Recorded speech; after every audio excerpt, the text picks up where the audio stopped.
Hello and welcome to a special edition of the Retreadcast. From the 21st to the 24th of February, we were in Las Vegas, Nevada for the 2024 edition of this year's TIA Off the Road Tyre Conference, which not only offers a key focal point for the global OTR tyre business, it also offers a unique format which combines a variety of business-oriented conference sessions with social activities in a way which no other global tyre industry event manages. In this month's podcast, we have three different interviews for you. First off, we speak to Matt White, TIA's Director of Off-Road Tyre Service, about the valuable range of training programs the association offers. Secondly, we spoke to TIA President Keith Jarman on the conference stage about how the conference went this year. And finally, we have a discussion with Tesco-Italmatic's Daniel Zeledon about automation in the retreading equipment sector. We've got plenty to get through, so let's go straight over to the Summerlin Ballroom at the Red Rock Casino for that interview with Matt White.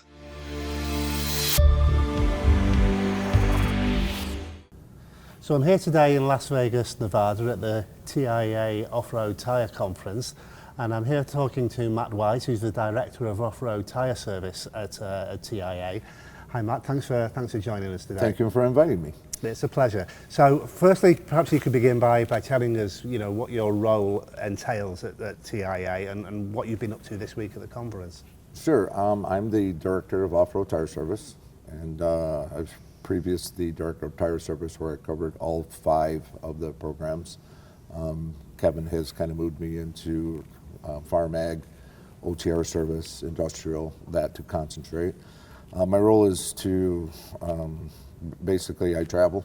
I am the traveling trainer and do hands-on instructional and all kinds of training. I work with my boss, Kevin Rollins, and we develop programs for also with other manufacturers. And so like here at the conference, all the big major players are here. So I basically will take care of them, their needs and training and the major tire services and around the globe. I've been to, I'm not even sure now, we're 30 plus countries or so, different places, training from the smallest tire in the world to the largest tire in the world, wheel service inspections. And our focus, my main thing that I tell everybody is it's all about the tire technician for me, and to have them go safely home at night.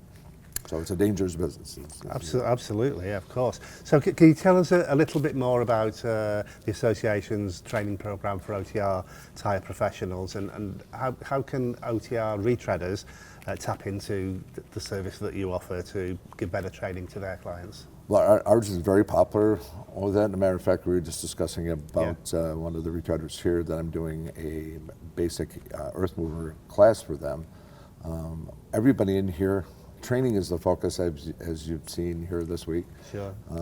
It's all the professionals, the top major players in the industry here, and with the retreaders, it's taking care of that tire safely. Safety that's one thing about this group. It's all about safety, but also, with my discussions with them, is to handle that tire correctly, to know about that tire on the tire's professional end of it, because they need those tires in good shape. Of course. Absolutely. That's something that doesn't get played, but at the end of the day, if we're not correctly dismounting that tire and getting it off, then we limit the amount of retreads we're going to get, be damaged, not getting it in too much wear, all the different conditions. So I do teach that as well. So therefore, proper use of a crane and flanges and measurements and everything. So it's a very big relationship what we do have, and they support it very much.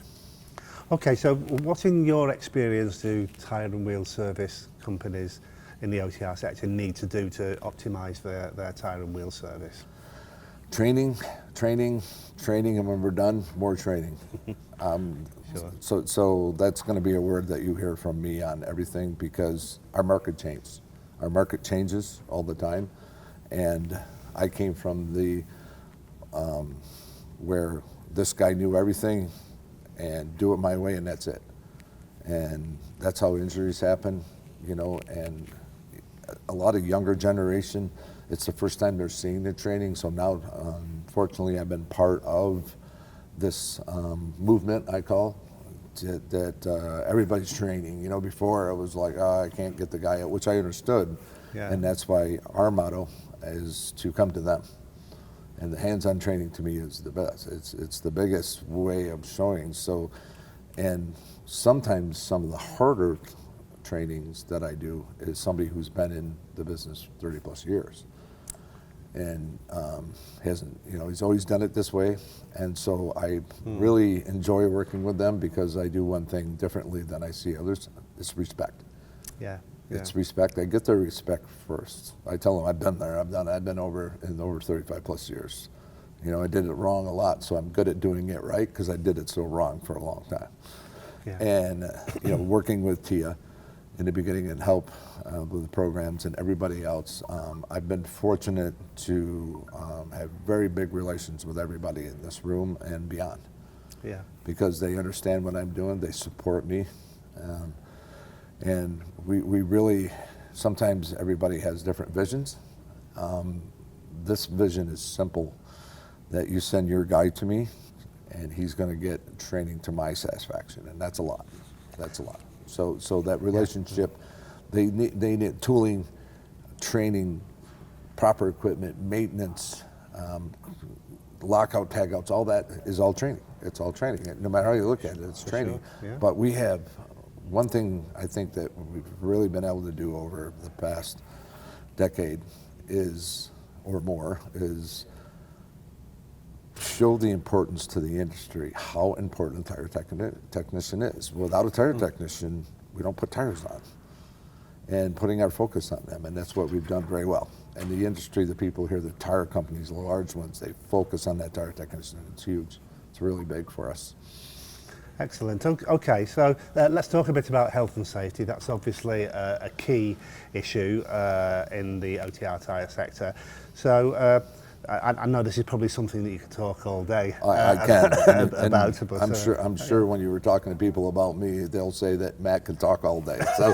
So can you give us, in the short time that we have, can you give us a few Absolutely. Tips as to you know, the way that tyre service companies can keep people safe? One of the best things about that is every one of our programs starts out with health and safety. Yeah.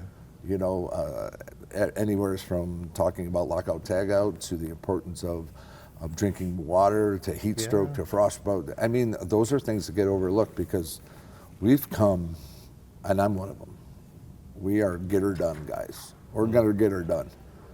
And that's where that safety comes in, that getting her done safely. And the safety part of it, it's a process. I mean, if you watch the live demo that I did, I had a book that I've worked with many times, but this book it's all about safety. And in there is CPR, taking care of yourself, you know, drinking the right amount of water, just plain having a clear head, not being under the influence, stuff like that. That is all the healthy, because a healthy technician is a well-trained technician. He becomes a safe technician, and that's my motto, and that's the thing. And he comes home to his family every night. Okay, so tell me, what services does TIA offer in this respect, in the off-road tyre sector to retreaders overseas? What services do you have in that respect? Our programs, we have many. I think here at the conference we have 14 different countries represented. I've done a lot overseas, working in different aspects of it, from proper disposal of tires or just recommendations of who to talk to on the retread, to section repair and properly handling of the tires. And being, you know, based here in the U.S., you know, that reach is extremely difficult, as you know. But we have people here from Australia, we have people from all over the world. We also have partners in Australia. And with them, we've been able to get into these places, and we've done trade shows, we've done everything, and we have a limited amount of members, but I'm not quite sure, I'm not a membership, but I remember hearing some figures of 80 plus. Yeah. You know, in the past I've done the SEMA show, and we've signed up a lot of international members, and a lot of them come to us for ideas, retreading, recycling, training for proper disposal, and everything from logistics to health insurance. I mean, it's just, we are the one-stop shop for the tire dealers. So no matter what they do, we have something for them. It just depends on what capacity. We have a smaller staff, but we have a large amount of knowledge. Absolutely. As far as I know, the best in the business. I think so. Yeah, absolutely. We're very versatile with who you have here.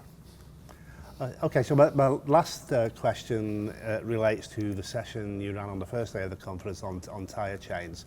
So what would you say are the key issues in making sure that tyre chains can be used safely and effectively in order to help lower operating costs whilst avoiding damaging rims and You know, tyres that and just so forth? became that was something with me that I tried to pick something that's not focused on, and that was one of them. In my experience and knowledge, tire chains are extremely dangerous. They can weigh from 7,000 a pair all the way up to 30,000+ pounds for a set of chains on the front nose of a 994 or a Letourneau. So we didn't have any kind of chain installation in our programs, and the live video sections that we've been doing at the OTR conference focuses on that in a live demo.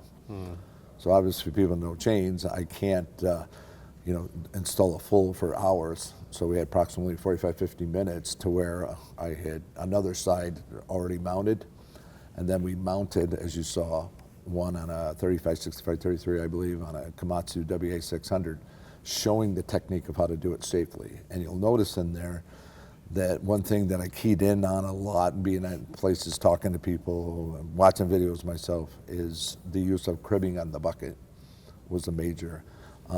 Having more than one or two people doing it, having trained guys. You can see the difference for somebody who's feeling his way through it versus somebody who's trained on it. So you got to keep that training evolution going all the time. And not just, I know there's an extra hand that I had in there, but at the same time, he's also learning and training too. And the eye contact with the operator, as you saw, was huge. So that did open up a lot of windows for us here. We had the actual chain panel discussion before that, and then it led right into the live demo, so it was perfect. We had the experts on the stage, we had the experts out in the field, and we brought it to everybody inside the ballroom. So that was a huge thing, yes. And I think we've done 3 or 4. And last year it was a wow factor, WA900 at the Komatsu Proving Grounds, doing our program wrist and showing wheel torque. You know, that's people, as far as I know, we're the only ones out there that do that. So it's a real good niche. And plus, chains is a niche subject. So with our discussions now, a lot of chain manufacturers all got together. I think we pride ourselves in bringing everybody together to work together and to make sure we have properly trained technicians. At the end of the day, that's what it is. For us. It's interesting what you were saying, that people think that training, you do a training course and then you're trained, but it's not like that at all, is it? It's an ongoing thing. It's an ongoing, and one thing a lot of people know me for is this statement, it's a culture change. It's a culture change. Training leads to extremely great habits, and not just in the tire industry, but to everything that you do. You know, so I focus on that. You know, it's like being in the military, making a soldier. You know, so he's focused when he's out there, and his eyes aren't, because we have to remember that some of these tires weigh 20,000 plus rim or wheel assemblies, and you got to be focused. Your mind has to be focused on that. So the training is not just the how-to, it's the whys of what you're doing, and it's the focus. And last year we had the largest tire, one of the largest tires in the world, the truck that does it, and people said, wow, they're out there. Well, everything comes from mining. These are the trucks. So that was a big focus for us. So we opened up, and it became focus on the tire technicians and the men and women around the globe that they're somebody. They are somebody. And they are important. They make the world go around, and TIA is here to support and train them.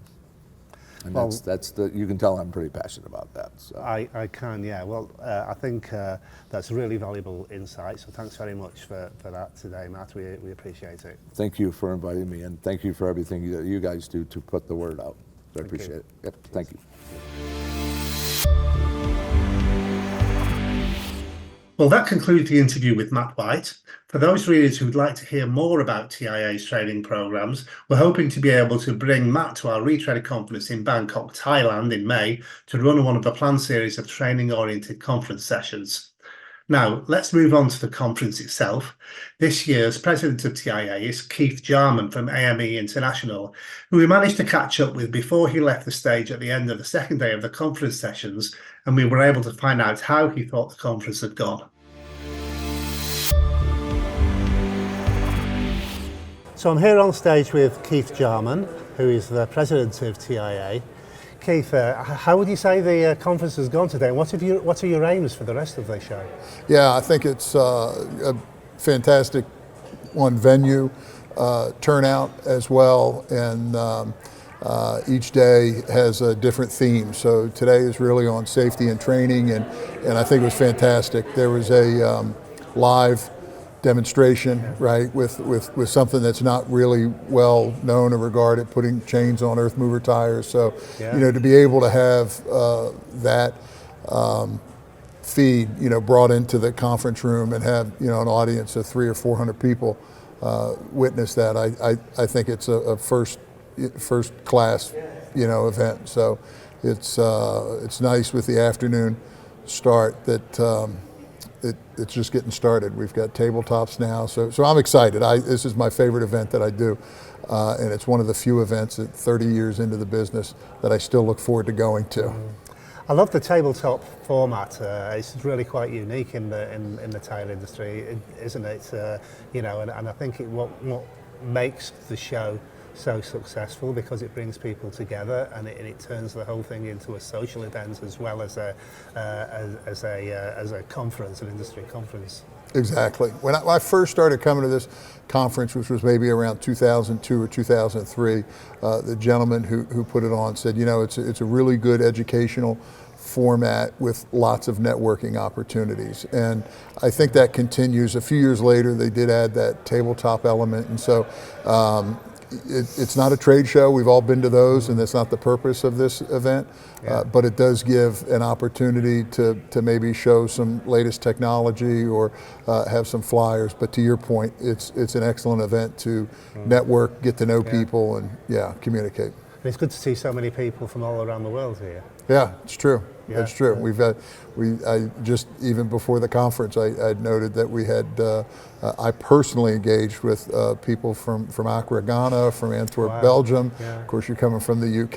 Yeah. We had Sydney, Australia. There's a presenter earlier from Istanbul, Turkey. So lots of North Americans, of course, US and Canada, but I believe our CEO, Dick Gust, had commented 13 countries are represented. Excellent. Okay, well, I understand we're going to Puerto Rico next year. That's exactly right. Was there a particular reason for choosing that venue, or is it just sort of like a revolving thing? Yeah, so, the one format, and as the president, I'm not clued into that, so I literally found that out a couple of days ago. Lakeisha, who manages the events, she keeps a very tight lid on that. Loosely, I would say the conference moves kind of along the time zones, if you will, and so it stays in the south so that we have better weather, but maybe about once every 8 years or so it goes offshore. So it's been Hawaii, it's been Puerto Rico before, way back I think it was in Bermuda years and years ago. So I think they just like to have it mix it up a little bit. Personally, I think the event has become a must-do each year for the people who attend. But I think the reasoning to kind of mix it up is some companies or some representatives may not travel if it's too far, right? So to try and keep it close. Okay, well, we certainly look forward to doing that next year. In the meantime, though, we've got to get into that room over there because we've got some work to do. Absolutely, yeah. So thank you for your participation and for helping to cover the event, and look forward to seeing you over the next couple of days. Will do. Cheers. Cheers. Our final feature in this special edition of the Retreadcast focuses on automation in the retread equipment sector, particularly robotics and the use of AI to help make the retread process more efficient. Italmatic has invested substantial amounts in recent years in developing this side of their business, and we were delighted to be able to speak to Tesco-Italmatic's Daniel Zeledon about this topic immediately after his technical presentation on the final day of the conference. So Italmatic, Massimo Gutturi has seen that automation has to come to the industry. There's just so much inefficiencies, and there's so much that people can gain from this, not only for their profitability, but maintaining their employees and gaining employees that want to stay on. So employee retention, customer retention. What's that going to do to help Tesco-Italmatic, which is part of the group of companies with the Italmatic, for the United States and Central and South America and Canada? It will increase the business exponentially, just because I think the people need this not only in the OTR sector of it, but they also need it in the truck sector and passenger sector.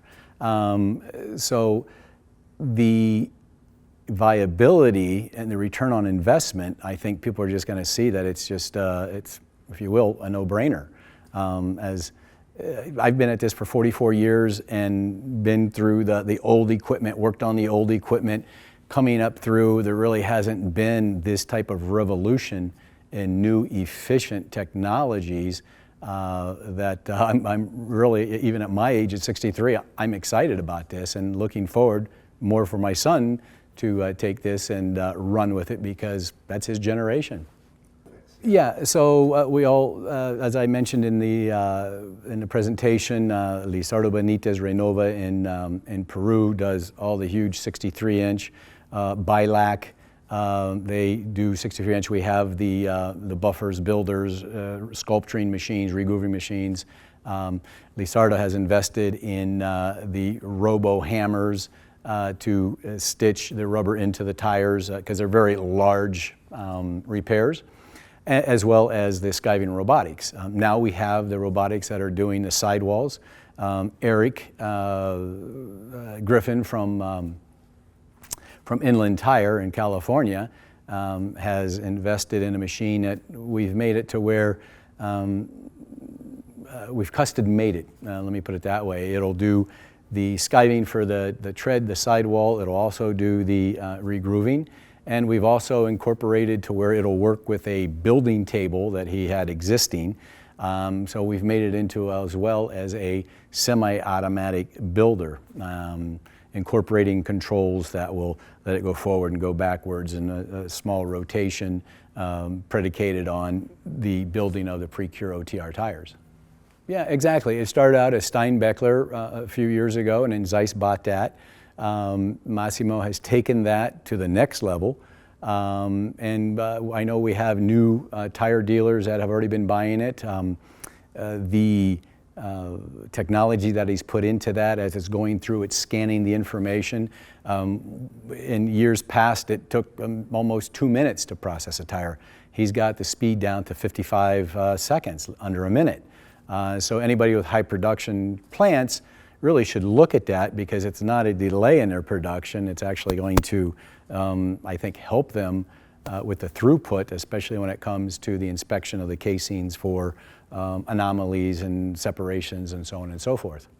Yes, I've had a lot of interest. The presentation has showed in a very short period of time over last year's presentation how quickly developments in the technology going into the robotics, into the chirography, into our truck skiving, into our buffers, into now the machine that will actually scan the tire and give you the make, model, tread, DOT, and can actually create the barcode for you, and that'll flow into your other information center to your buffer, and the process of just identifying whose tire, what tread, and so on and so forth that goes on it.